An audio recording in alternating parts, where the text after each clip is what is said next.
semuanya, selamat datang di podcast Radinata. Empower her, empower all.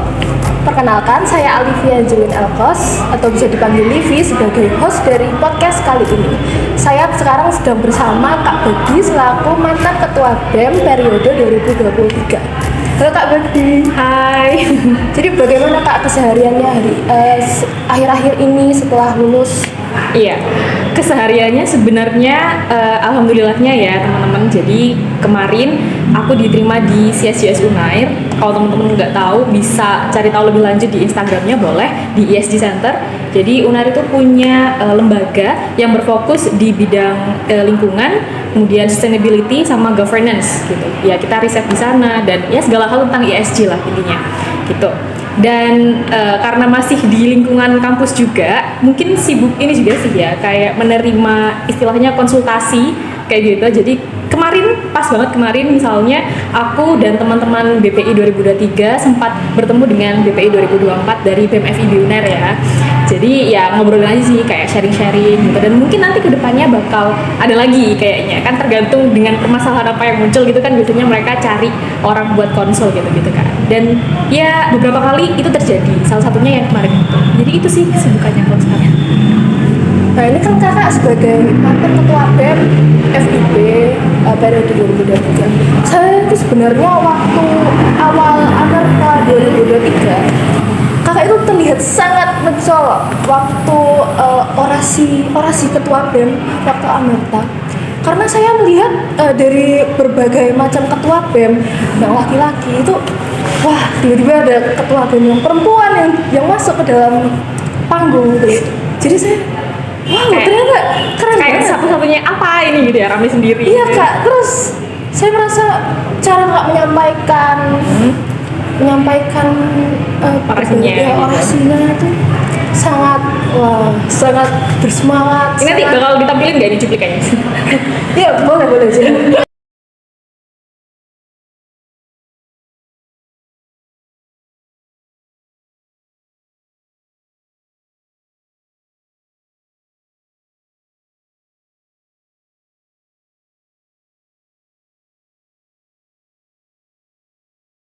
Sangat membara itu.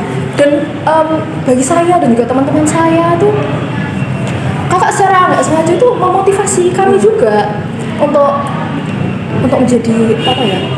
Kami merasa kalau misalnya kakak itu keren banget, terus bisa menjadi panutan bagi kami. Amin. Ya semoga baik-baiknya aja ya yang dipanutin itu. Ya pas Amerta kemarin itu emang apa ya, kan di angkatanku 2020 nih ya teman-teman, itu nggak ada ospek kan. Jadi kalau 2021 itu masih ada Amerta cuman online gitu kan. Ya meskipun cuma dapat tugasnya doang sih, katanya sih nggak seru. Kalau di tahunku karena baru banget pandemi itu jadi cuman PKKMB doang. Jadi full materi dari kampus, dari Garuda Sakti kayak gitu-gitu tentang PKM. Intinya ya full materi lah gitu. Nggak ada yang ospek dalam tanda kutip, ngospekin dari kakak tingkat ke adik tingkat itu nggak ada. Jadi semuanya dari kampus. Nah, aku nggak pernah ngerasain apa itu Amerta, tapi tiba-tiba, ya nggak tiba-tiba juga sih, tapi di tahun 2023 kemarin itu punya kesempatan untuk malah jadi penampil gitu kan ya kasarannya penampil gitu kan di maba teman-teman 2023 itu kayak nggak pernah ngerasain Amerta kayak gimana, terus tiba-tiba disuruh tampil gitu kan, jadinya agak aku juga deg-deg sumpah. Itu dikasih tahunya kan Amerta itu bulan apa ya? Agustus kali ya? Iya. Agustus. Dan aku udah dikasih tahu sama Pres Anang waktu itu sebagai ketua BEM Unair untuk siap-siap itu mulai Mei, bayangin kan? Gitu kan? Kayak nanti bakal ada orasi, aku nggak tahu. Beneran nggak tahu, kayak orasi apa nih? Jadi cuma 3 menit, kita cuma dikasih waktu 3 menit sebenarnya. Terus disuruh nulis skrip, nanti dikoreksi dulu sama gak tau ya, pihak kampus pokoknya, biar teksnya itu aman dari sara gitu-gitu kan. Ya biar sekiranya juga ya ini kira-kira 3 menit gak ya gitu kayaknya, soalnya kan biar temen-temen itu nggak boleh pulang di atas jam 5 gitu kan, nggak boleh memang. Itu dari sebelum-sebelumnya juga kayak gitu, awalnya sih alasan covid ya, jadi biar anak-anak itu nggak bergerombol gitu. Tapi kemudian mungkin ya karena mereka melihat pulang jam 5 itu enak, jadi ya udah itu jadi standar gitu kan, 3 menit bikin skrip bla bla bla. Dan jujur aja, mohon maaf sebelumnya kepada Bu dosen yang aku nggak sebut namanya ya, tapi beliau yang mengoreksi teksku, karena sebenarnya aku kerjain itu paling akhir dari teman-teman preskrim yang lain. Kayaknya emang sibuk yang lain aja sih gitu, kayak ya udah ya Allah ini benar-benar nggak kegarap. Terus pada suatu hari beliaunya ngechat langsung ke aku kayak ini FIB masih belum ya, kayak mati kan ya Allah ini. Jadi aku langsung kerjain detik itu lebih chat, oh iya Bu sebentar ya saya masih mengajar, itu real. Jadi aku pas dari semester 7 aku masih part time ngajar gitu di SD Khadijah Pendegiling gitu kan, tapi sehari cuma 1 jam doang. Jadi waktu itu ibunya ngechat pas aku lagi ngajar, aku kayak iya sebentar ya Bu saya masih mengajar gitu kan. Terus aku kerjain, terus jam 1 kayaknya selesainya itu aku chat lagi ke beliau, ini saya sudah kerjakan. Jadi pokoknya cuma 3 jam atau apa, padahal dikasih tahu dari Mei. Tapi aku ngerjainnya deadline ya, inilah mahasiswa ya teman-teman, memang culture ya dan biasa. Biasanya kayak gitu mahasiswa. Iya deh. Dan alhamdulillahnya tapi nggak dapat koreksi yang gimana-gimana gitu. Kan beliaunya juga dari FIB sendiri ya. Jadi apa ya? Kayaknya beliau emang kayak ini udah FIB banget gitu. Jadi ya udahlah gitu. Atau mungkin karena beliau udah wis iki mepet dan seterusnya jadi kayak ya wis lah gitu. Nggak tahu sih. Intinya waktu itu nggak dapat revisi yang berarti atau gimana-gimana. Jadi ya udah, terus aku latihan lah gitu. Dan ini sebenarnya bukan orasiku yang pertama kan. Jadi sebelumnya di tahun 2022 itu aku sempat menjadi ketua ospek fakultas ya di fakultasku, dan waktu itu ada orasi juga. Nah sebenarnya belajar orasinya dari situ titik pertamanya, karena di FIB itu ada apa ya, semacam BSU, semacam ekskul, semacam UKM versi fakultas yang fokusnya di drama, teater gitu. Nah, salah satu senior di sana itu kebetulan senior yang cukup dekat denganku juga. Terus aku bilang dong, mau orasi nih, gitu kan. Terus diajarin. Beneran kalau teman-teman tahu di belakang musola FIB kan ada kayak apa ya, lahan parkir gitu kan. Iya. Nah, waktu itu malam-malam, jadi kayak ya udah nggak ada mobil di situ. Aku disuruh teriak di lapangan yang gelap itu kayak, hah? Serius? Iya, teriak apapun satu kata aja. Dan itu kayak sampai serak pol. Itu waktu itu. Ketika mau amerta, nggak latihan gitu lagi sih, takutnya malah suaranya habis gitu kan. Cuma kayaknya begini deh, gampang gitu. Dan yang bikin mungkin kelihatannya orasinya lancar karena aku bikin flow. Jadi dari SD, SMP, SMA gitu, kalau teman-teman notice ya, linknya di bawah ini. Enggak. Jadi dari SD, SMP, SMA gitu kan, terus kuliah gitu. Makanya kayak flow-nya jalan aja dan enggak sesaklek itu sama script.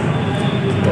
Dan kenapa kok menggebu-gebu banget? Kayaknya ya karena emang kebawaan kali ya. Iya. Tahu deh. Suasananya memang menggebu-gebu saat itu. Iya bener-bener kayak menggebu banget, dan kayak yang lain teriak-teriak nih. Iya, Sebelumnya udah teriak-teriak, aku kayak ya oke kayak ini kudu teriak juga ini kayaknya. Kalau nggak gitu nanti kelihatan kurang gitu kan, badannya kayak kok lemes gitu malah. Padahal itu meskipun pakai mic ya, itu teriak sampai serak gitu. Bener-bener besokannya aku udah nggak bisa ngomong, kayak gitu. Aduh, nggak bisa ngomong lah pokoknya. Padahal itu masih masuk ke agenda ospek kan, yang mana BEM itu pasti juga berperan masih ya. Jadi aku kayak gitu, memanfaatkan teman-teman yang lain lah ya, kayak tolong ini tolong itu, nggak bisa teriak-teriak lagi gitu.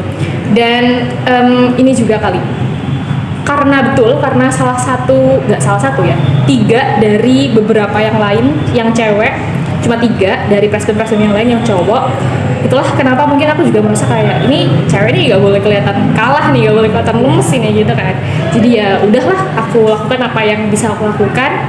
Dan ini juga kayak membawa apa ya, rasa bangga fakultas juga gitu Pak. Iya betul. Iya, biar soalnya FIB itu kan biasanya ya, jujur-jujuran aja nih, orang-orang itu nggak terlalu minat ke FIB karena kayak FIB mending fakultas yang lain gitu kan, atau apa ya, merasa FIB ini cuma batu loncatan doang. Ya udah sekarang masuk kuliah di sini dulu, tahun depan ujian lagi gitu. Itu pasti banyak yang berpikiran seperti itu. Teman-temanku sendiri dulu juga kayak gitu. Sekarang pun pasti nggak utuh teman-temannya. Nah, untuk menghapuskan itu juga sebenarnya aku ingin membangun rasa kebanggaan dari teman-teman itu. Dari mana ya, startnya dari orasi itu gitu. Meskipun nanti ketika menjalani fakultas FIB itu sendiri ya, gimana di fakultas belajarnya dan seterusnya, pasti ya adalah hambatan-hambatannya. Pasti merasa aduh ini kok gini ya, pasti ada. Kayaknya di semua ada deh. Iya ada. Nah, cuman pingin membangun kebanggaan itu dari situ, ya jadilah apa yang aku performkan di Amerta kemarin. Terus Panjang ya aku ngomong, sorry. gak apa-apa. Ini kami di sini memang menanyakan tentang experience Kak Budi selama menjabat sebagai ketua BEM ya.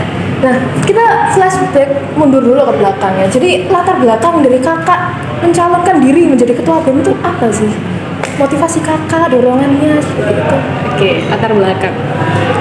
Sebenarnya kalau teman-teman melihat aku di 2022, 2021 itu latar belakangnya sebenarnya lebih ke prestasi teman-teman.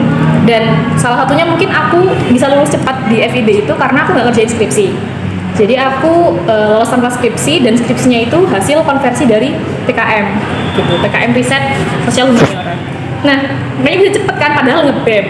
Jadi kayak nggak umum lah pokoknya. Anak-anak yang nge-BEM itu bisa lulus cepet pasti nggak umum. Dan salah satu tiketku itu yaitu bisa lulus tanpa skripsi dan apa ya? Itu aku kerjain di 2021. Kemudian ya ikut lomba-lomba prestasi yang lain lah, nulis-nulis gitu kan sampai 2022. Dan aku jadi ketua kayak UKM penalaran tapi versi FIB gitu. Oh, dalamnya sendiri ada Iya. lagi. Nah, jadi nge-BEM-nya pun itu awalnya 2022 cuma staff gitu loh, kayak yang mau nambah-nambah relasi doang gitu kan. Tapi di PSDM, jadi kayak ngerasain, oh kementerian lain kayak gini, kementerian lain kayak gini gitu kan. Terus di BSO yang aku naungi sendiri itu kayak, oh memimpin itu seperti ini ya gitu kan. Istilahnya kayak udah punya modal gitu. Nah, yang mendorong banget itu sebenarnya dari kakak tingkat atau dari teman-teman itu kayak yakin tak nggak maju gitu kan, beneran ini kayaknya nggak ada lagi gitu kan. Apalagi ketika aku terpilih jadi ketua ospek, padahal itu waktu jadi ketua ospek ya cuma jujur cuma pengen pansos aja sih, kayak ya ini kan membawa kecil-kecil ini kan kayaknya seru deh kalau misalnya bisa mengenal mereka sebagai apa ya, orang yang pertama kali menyambut mereka gitu kan istilahnya. Jadi kayak ya biar seru-seruan aja lah gitu. Tapi ketika sudah menjadi ketua ospek itu orang-orang melihatnya bahwa wah kayaknya ini si Mbak Di nih maju nih jadi ketua gitu kan, kayak ini bakal maju dah. Terus ya udah aku merasanya ya why not gitu kan, dicoba aja. Toh aku pikir bakal ada teman-teman yang lain yang mencalonkan diri gitu kan, nanti ya tinggal adu gagasan deh kayak gitu-gitulah. Tapi ternyata saat itu sebenarnya aku cuma satu pasang doang gitu yang maju, jadi lawannya adalah kota kosong. Seperti itu. Lawannya kota kosong. Dan kok bisa aku sebenarnya juga nggak tahu sih, cuman yang maju, yang bukan yang maju ya, yang mendekati aku jadi ada beberapa orang yang propose ke aku gitu ya, mau menjadi wakil bilangnya. Dan itu ada beberapa orang Mengajukan diri jadi iya mengajukan, aku kayak kenapa nggak kamu jadi ketua aja gitu loh, mesti kan biar ini ada orang lain gitu kan. Itu soalnya masih hampir buka masa pendaftaran gitu deh. Terus ya mereka ya nggak mau, ya udah gimana lagi kan, akhirnya tetap yang maju satu aku doang. Padahal aku pikir karena kemarin udah ada yang mau jadi wakil nih, kayaknya mereka mungkin bakal maju sendiri, tapi ternyata enggak juga gitu. Dan waktu itu dapatnya 900-an suara something lah. 900 banyak itu Kak. Lumayan dari anak FIB dikit sebenarnya. Oh, Kan cuma 4 prodi. tapi banyak juga ya 900. Iya, beban juga sih. Jadi kayak ini aduh banyak yang milih, berarti ini bakal dilihat nih sama orang-orang gimana nih yang udah gue pilih gitu kan. Jadi ya beban dikit lah. Tapi kan orang-orang itu berarti memang benar-benar mempercayai kakak untuk Amin, menjadi ketua BEM seperti itu. Semoga bener sih. Amin. Terus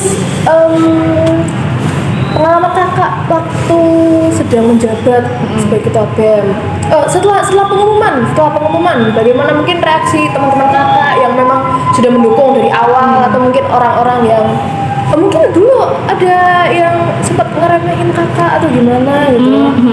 Oke. Untuk yang ngeremehin, ya ada sih pasti ya, karena kan satu cewek. Aku nggak tahu kenapa ya itu jadi alasan. Dan pasti mereka mikirnya kayak isota gitu kan, kayak yakin gitu-gitu. Apalagi di FIB kan area orangnya sangat sangar istilahnya ya. Jadi gimana ya, kayak kamu yakin tak bisa mengatur anak FIB yang seperti itu gitu kan. Ya aku mikirnya kayak gimana ya, itu urusan nanti lah gitu waktu itu. Kan toh aku nggak bakal sendiri, bakal ada teman-teman yang lain, jadi ya nggak bakal sendirian gitu lah. Terus reaksinya ketika udah kepilih, kayaknya sih nggak ada yang benar-benar kayak oh selamat ya, nggak ada yang menurutku. Kecuali memang mungkin orang-orang yang mendukung, kan pasti ada tim suksesnya tuh. Itu yang mendukung pasti selamat gitu. Tapi aku lebih ke ya kalian yang makasih banget udah membantu aku dalam maju itu kan. Terus respon teman-teman yang lain mungkin lebih ke info orang dalam kayak gitu. Kalau ada kegiatan atau apa, tolong dosen ini dong, itu pasti banget. Dan aku merasa kayak ya pasti dibantuin. Tapi lucu aja gitu. Jadi semuanya pada lari ke sini. Lucu. Gitu. Nah, terus setelah itu kan mulai masa jabatan kakak ya. Nah, waktu masa jabatan itu mungkin kakak bisa cerita bagaimana caranya mengatur BEM seperti itu, terus divisi-divisinya yang banyak, terus mungkin ada yang hilang gitu atau gimana, itu bagaimana cara kakak mengatasinya saat itu? Pasti ada ya yang hilang itu, bahkan kayaknya pas masih awal-awal itu apa ya, kayak udah mau mengundurkan diri padahal masih belum ngapa-ngapain ya udah mau mengundurkan diri. Itu kayaknya alasan pribadi sih, dan aku juga nggak tahu sedetail itu, tapi ya nggak mungkin kita nge-keep orang-orang yang nggak mau berada di tempat ini gitu kan, malah jadi penyakit dan seterusnya. Dan ya mungkin dia mau mencari jati diri apa gimana, nggak ngerti deh. Intinya kalau emang ada orang yang pengen keluar, sebenarnya aku nggak tahan-tahan gimana juga sih, kayak ya udahlah gitu. Dan dalam mengaturnya sendiri kan nggak sendirian nih aku, jadi bakal ada wakil, kemudian ada PPI yang lain juga, ada staf-staf yang menteri, wakil menteri juga. Itu kan jadi apa ya, kebantu banget lah dalam mengaturnya. Lebih ketua itu sebenarnya lebih ke monitoring kan teman-teman, sama humas real, dapat undangan sini, undangan sana, entah itu dari internal BEM atau dari eksternal juga. Itu kayak ada aja undangannya, jadi hari-hari itu menghadiri undangan, malahan makanya aku bilang humas, karena jadi banyak banget undangan yang masuk gitu. Dan fun fact-nya juga, aku ini kalau teman kuliah pasti batin deh. Jadi sebelum aku jadi ketua BEM itu tampilanku sangat yang penting nyaman. Mau pakai, sumpah aku pernah ya latihan drama rek di ya di area kampus lah. Terus aku datang itu pakai kerudung yang langsungan gitu. Aku habis keramas, jadi di punggung itu ada handuk real, ada handuknya, ya gak gede-gede banget sih, tapi handuk kelihatan kalau itu handuk pink menyala banget. Terus aku pakai jaket, pakai celana training, karena kan yang mau latihan bla bla bla gitu kan pasti kan bakal act out gitu kan. Nah, itu ada satu temenku yang marah banget, ya gak marah gimana ya, salty tol pokoknya. Tapi dia temen dekatku juga, jadi biasa aja sih. Dia bilang kayak, kamu katanya itu udah Desember pokoknya, kan itu udah mau maju ketua BEM ya, kamu tuh katanya gini, masa kampanye itu nggak boleh kayak gini gitu kan.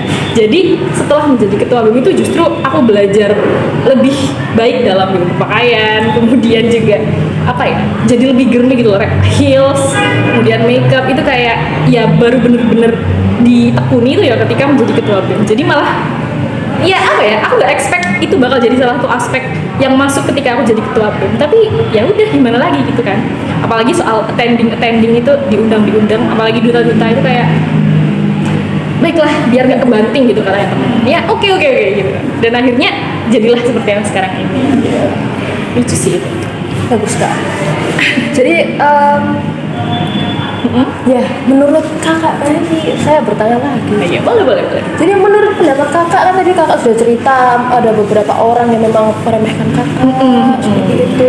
Nah, kalau menurut kakak secara umum ini bagaimana menurut kakak stereotip pemimpin bagi masyarakat?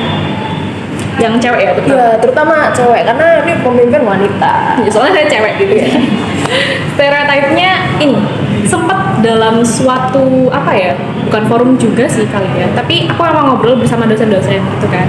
Terus aku nggak tahu kenapa ya, beliau itu padahal beliau juga perempuan, terus beliau bilang gini, ini kan ketuanya cewek nih, berarti SC itu kayak base camp-nya teman-teman organisasi itu bisa lah lebih bersih gitu kan. So kayak padahal nggak lagi bahas itu gitu kan, nggak lagi bahas itu, lagi bahas organisasi secara umum aja gitu kan.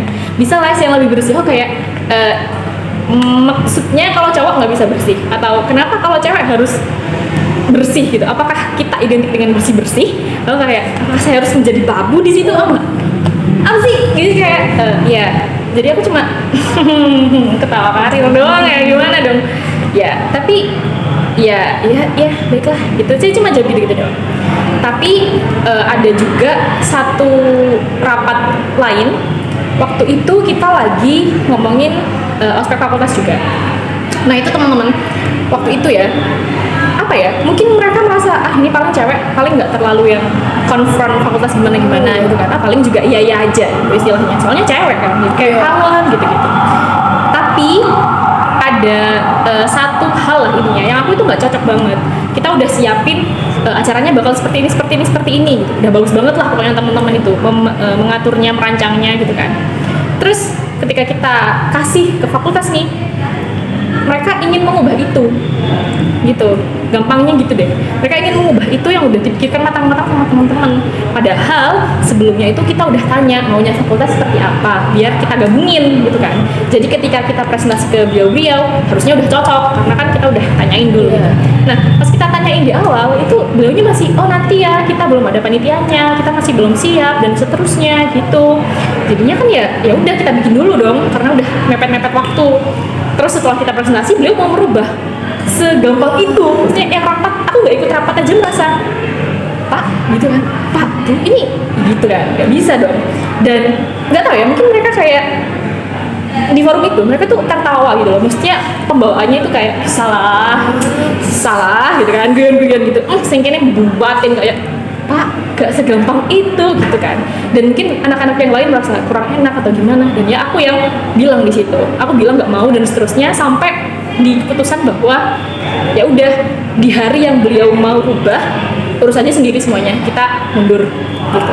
Jadi yang awalnya kalau teman-teman tahu ospek fakultas kan 3 hari, ada di suatu periode itu yang dari panitia, yang dari BEM itu cuma ambil 2 hari, yang satu itu full fakultas semua, dan kita kayak ya udah nggak mau tahu lah, ya terserah kalau mau dirubah aja, terserah jenengan gitu. Dan itu terjadi, dan apa ya, aku nggak sukanya adalah gimana beliau itu dalam forum merasa kayak misalnya yang kayak gitu-gitu tuh loh, mesti ini serius, ini masalah yang penting buat kita, tapi beliau tuh merasa ini bercanda atau gimana. Itu yang aku kayak nggak tahu apa karena aku cewek terus sensitif aku nggak ngerti. Tapi emang terjadi dan semuanya kayak senggol-senggolan gitu biasa kan, kayak gimana gitu kan. Udah aku yang bilang itu momen yang jadi salah satu faktor juga kenapa kok aku mau maju jadi ketua BEM, karena ini kalau nggak ada orang yang mau konfront fakultas nih ya sampai kapan gitu kan, pasti teman-teman juga semakin nggak mau gitu loh ikut organisasi, karena ternyata diatur itu, dianggap nggak penting, seperti itu disetir sama iya loh, padahal kan harusnya ini kebebasan kita berkreasi. Iya. Sedih banget itu, salah satu ya yang bikin agak jengkel juga ya sebenarnya. Iya karena memang stereotip perempuan kalau bagi masyarakat itu kalem, terus iya aja, ngikut seperti itu. Terus dianggapnya memang gitu. Terus Jawa nggak berani tidak berani untuk menentang seperti itu. Harus berani, berarti mulai sekarang kamu harus rebel. Oh iya. Kebetulan saya tuh sebenarnya juga lagi ikut organisasi kan. Oh iya, ikut apa tuh? Saya lagi jadi pengurus UKM teater. Oh iya. Saya di bagian apa? PSDM Pak. Bagian juga. ngatur orang-orang ini ya. Iya. Pasti merasakan ada anggota yang hilang kayak aduh pusing ini gimana, hilang ini aduh cariin. Saya juga lagi merasakan juga Kak sebenarnya, makanya saya ini juga ingin bertanya lagi Kak.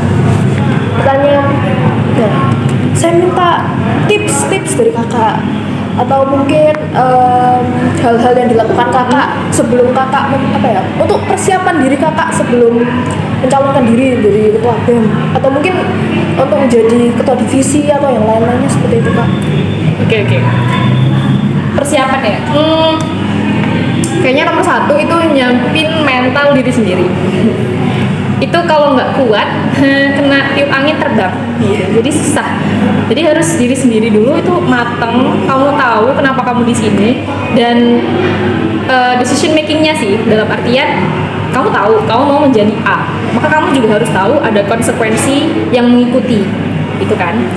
Dan kalau kamu udah paham itu, harusnya ketika kamu sudah menjabat nggak ada penyesalan apapun, nggak ada kayak aduh kenapa ya kemarin aku nyalon ini, atau aduh kok ternyata gini ya, itu harusnya nggak ada, karena kamu tahu kenapa kamu mau maju ke situ dan apa alasannya, apa konsekuensinya, dan apa yang akan kamu raih di situ. Jadi tahu jelas goalsnya. Jadi misalnya kalau kamu di PSDM nih tadi kan, terus merasa misalnya merasa kayak teman-temannya hilang atau apa ya, kok teman-teman itu dimintain kumpul susah dan seterusnya, disuruh latihan susah misalnya, disuruh ngisi form aja kadang sulit gitu kayak gitu kan.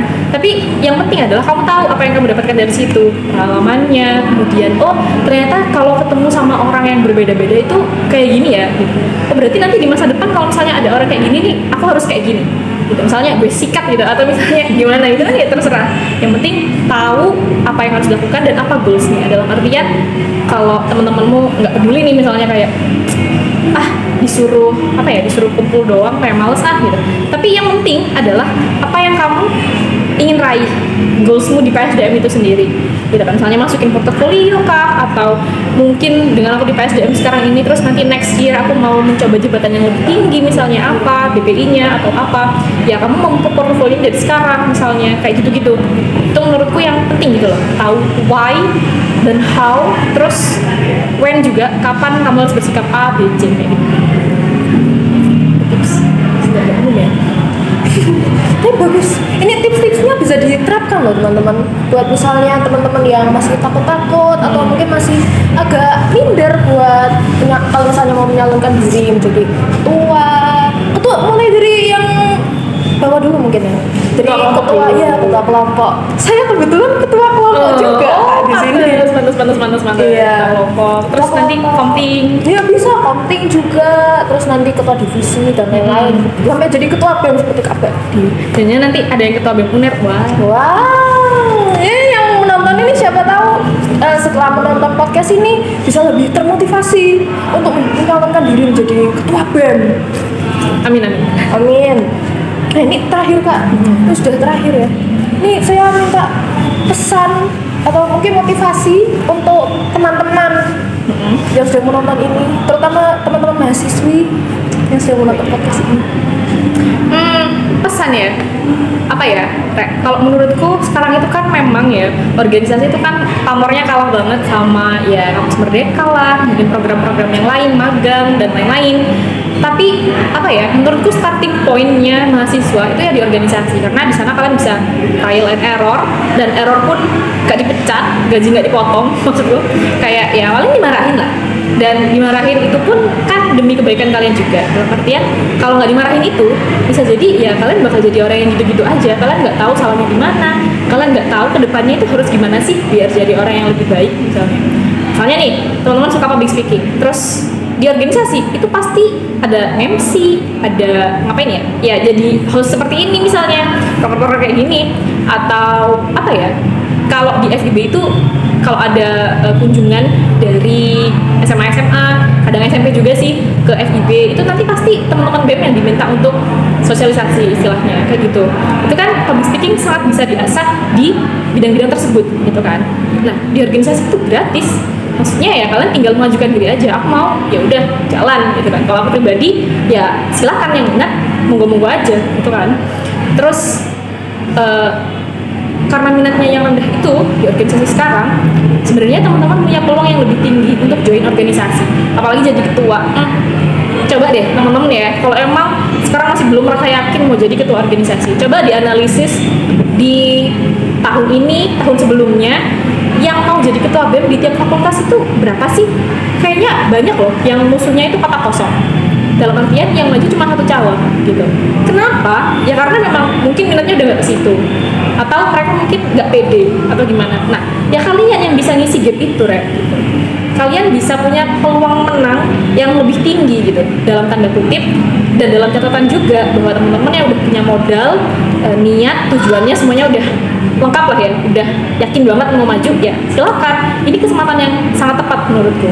Dan apa ya, kalau temen-temen merasa mungkin aduh nanti aku ikut organisasi nggak ikut magang, nanti aku lulus gimana gitu kan, organisasi cuma short term aja, cuma di sini doang, nanti lulus udah nggak peduli nih orang lulusan organisasi mana, abis ngapain kan nggak tahu. Jangan salah, itu bisa jadi portofolio yang lumayan, ada banyak banget malahan. Teman-teman senior ya yang aku tahu dari FIB sendiri, terutama FIB-nya ada yang sekarang lagi S2 di mana, ada yang sedang membangun komunitas skala nasional, ada yang lagi membangun karir di dunia politik pasti ada juga yang kesana. Dan teman-teman gimana caranya bisa reach out ke mereka-mereka yang keren-keren itu? Ya dari organisasi kan sebenarnya gitu. Dan di organisasi karena nggak ada tanggungan yang bener-bener kayak di magang misalnya nih, bener-bener ada tanggungan yang sakit banget, maka ya disinilah tempat kalian bisa agak sedikit lebih santai daripada kerjaan di dunia nyata. Ya di organisasi tempat kalian bisa mengeksplor diri lebih lanjut gitu. Dan untuk cewek-cewek gimana ya bilangnya, sebenarnya aku yakin kalian pasti sekarang ini sudah ada di masa yang sangat enak lah daripada dulu banget yang woman sangat diopres sama orang-orang gitu kan. Kita nggak ada hak ngomong, hak pendidikan segala macam nggak ada. Karena sekarang kita udah cukup bebas banget menurutku. Tinggal gimana kalian itu ya memanfaatkan hal-hal tersebut gitu. Jangan minder sama omongan orang-orang yang apa sih feminisme, toh kamu nggak bisa angkat galon kalau nggak ada cowok. Feminisme bukan itu, bukan masalah siapa bisa nonjok siapa, enggak gitu loh. Ini kita kehidupan yang beradab, ya kan? Kita nggak lagi di dunia purba, nggak lagi siapa kuat dia menang, enggak loh padahal, ya kan? Jadi ya udah kalian maju aja, jangan dengerin orang-orang itu. Ada juga yang kayak nggak usah terlalu empowerment, nanti laki-laki minder gitu kan? Ya cry harder menurutku, ya buat kalian yang kayak gitu cry harder, nggak penting. Toh apa ya, kalau emang dia merasa minder nggak bisa dapetin kamu karena kamu terlalu pintar atau apa, ya dia memang bukan untuk kamu gitu. Kamu pasti ya adalah lain-lain di luar sana gitu. Kayak aku lupa deh, dulu ada yang bilang gini, stop keeping that fish, there are a lot of fish in the sea, masih ada banyak banget ikan di lautan gitu. Tapi ada yang bantah kayak gini, sorry, sekarang lautan itu full of trash, please read your baca berita gitulah intinya. Dalam artian cewek-cewek, cowok-cowok sekarang itu di luar sana memang banyak banget, tapi harus selektif banget gitu loh. Jadi nggak bisa dibilang juga bahwa ya ternyata cowok itu banyak dan kita bisa cari yang manapun, enggak juga. Daripada kita bergantung ke arah sana, mending memperbaiki diri sendiri dong. Kayak ya nanti kalau aku jadi orang yang the best version of myself lah ya, pasti bakal attract orang-orang itu gitu. Nggak perlu kita yang mencari dan sebagainya. Itu kayak nggak usah khawatir sampai kesana lah. Kayak ya sekarang masih umur berapa kan, masih enak-enaknya having fun dan merawat diri sendiri dan seterusnya. Kalau emang kalian mau pacaran, mau cari ke yang lebih serius, nggak masalah banget. Tapi perlu diingat juga teman-teman mahasiswa, fokus utamanya belajar. Organisasi dan yang lain-lain juga boleh, tapi tetap kuliah kayak dalam artian kalian organisasi mantep, terus sudah asmara oke banget, siapa tahu udah lamaran, udah menikah, teman-teman mahasiswa di sini nggak apa-apa. Tapi kalau kuliahnya nggak bener, ya udah sama aja jadi ketua BEM tapi ternyata sampai 14 semester nggak lulus. DO juga ujung-ujungnya kan, jadi kayak percuma titelnya itu. Makanya balance aja lah. Dan untuk cewek-cewek juga, tadi udah aku bilang banyak kayak ini. Yang penting sekarang menurutku di era yang kayak gini, kalian jaga diri sendiri. Karena ya edan dunia ini, kalau kalian punya ex atau punya Instagram, TikTok gitu lah, pasti ada banyak banget berita yang cukup mengerikan. Ada kemarin yang aku baca juga, ada suami memutilasi istri lah, kayak ya Allah, apa iki gitu kan. Dan teman-teman mahasiswa karena kebanyakan mungkin rantau, kebanyakan rapat sampai malam lah dan seterusnya. Silakan follow, tapi jaga diri baik-baik ya, karena ya yang punya diri kalian, ya kalian yang bisa jaga diri kalian ya kalian sendiri. Jadi ya boleh explore diri dimanapun bidangnya itu, silakan, tapi hati-hati. Kemudian percaya diri aja, kayak apa yang kata orang, kalau kita emang nggak salah, pede aja. Tapi kalau emang kita salah, ya introspeksi, bukan malah my body my rules, kayak lo kamu salah, mesti ini lagi dibenerin gitu kan. Ya itu mungkin bisa introspeksi juga gitu. Dan terakhir good luck, terakhir banget ini good luck, karena yang kita nggak bisa tahu masa depan kayak gimana. Jadi do your best in the present time, karena sekarang ini waktu yang kita punya, kita nggak tahu masa depan, masa lalu udah lewat. Jadi good luck untuk apapun yang sedang kalian lakukan. Kalau misalnya punya masalah apapun, ada orang tua, ada Tuhan, jadi nggak perlu khawatir. Ada Satgas PPKS kalau misalnya butuh ya. Soalnya kemarin itu ada juga kasus yang aku udah demis tapi ada yang minta tolong ke aku, dan gak apa-apa, kayak kita punya semua fasilitas itu. Ya, tinggal kalian maunya gimana sekarang. Mau tidur atau mau bangkit dan mewujudkan mimpi itu. Nah, teman-teman, sharing session kali ini bersama Kak Gadi sangat motivasi kami semua ya. Sangat maaf ya kalau misalnya ngomongnya panjang banget ya, karena emang lamis. Bagus Kak. Jadi dari pengalaman Kakak, dari semua hal yang Kakak telah berikan tadi, tips and tricksnya juga, terus kata-kata motivasi dan juga mungkin peringatan untuk anak-anak, untuk mahasiswi sekarang, karena mungkin sekarang sedang Krisis pokoknya, krisis segalanya. Iya, jadi untuk mahasiswi yang sudah menonton ini, jadi kita harus